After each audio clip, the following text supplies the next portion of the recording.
প্রিয় দেশবাসী এবং বিপ্লবী ছাত্র জনতা, আপনারা জানেন যে ছাত্র জনতার ঐতিহাসিক গণ অভ্যুত্থানের মাধ্যমে 2024 সালের 5ই আগস্ট বাংলাদেশের মাটি থেকে মুজিববাদ নামক ফ্যাসিবাদী মতাদর্শের যে রাজনৈতিক দল আওয়ামী লীগকে বাংলাদেশের ছাত্র জনতা উৎখাত করেছিল।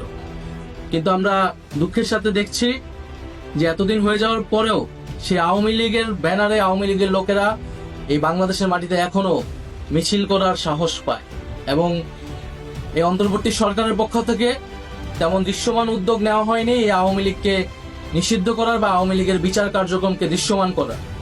আমরা 5ই আগস্টের পর থেকে ছাত্র জনতা বলে আসছি যে আওয়ামী লীগ কোনোভাবেই বাংলাদেশের মাটিতে রাজনীতি করার নৈতিক কোনো অধিকার রাখে না এবং তার আইনি বন্দোবস্তও করতে হবে। আওয়ামী লীগ গত 1.5 দশক ধরে বাংলাদেশে একটি ফ্যাসিজম কায়েম করেছে। বাংলাদেশে কয়েকটি গণহত্যার সাথে আওয়ামী লীগ জড়িত। আমরা জানি পিলখানা হত্যাকাণ্ড থেকে শুরু করে হেফাজতের শাপলা হত্যাকাণ্ড, মোদী বিরোধী আন্দোলনের হত্যাকাণ্ড এবং সর্বশেষ জুলাই আন্দোলনের হত্যাকাণ্ড। এছাড়া বিরোধী রাজনৈতিক লোকেরা গুম খুনের ক্রসফায়ারের শিকার হয়েছে। এই সব কিছুর বিচারের জন্যই কিন্তু এই গণ অভ্যুত্থান হয়েছিল এবং আওয়ামী লীগকে আমরা দলগতভাবে বিচারের দাবি জানিয়েছিলাম, সেটিও আমাদের সামনে দৃশ্যমান হয়নি।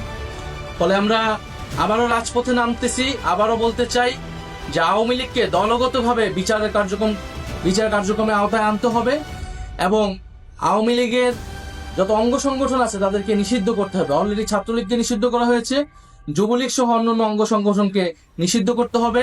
বিচার চলাকালীন তার নিবন্ধন বাতিল করতে হবে এবং রাজনৈতিক সাংগঠনিক কার্যক্রম নিষিদ্ধ করে আইন বাস্তবায়ন করতে হবে।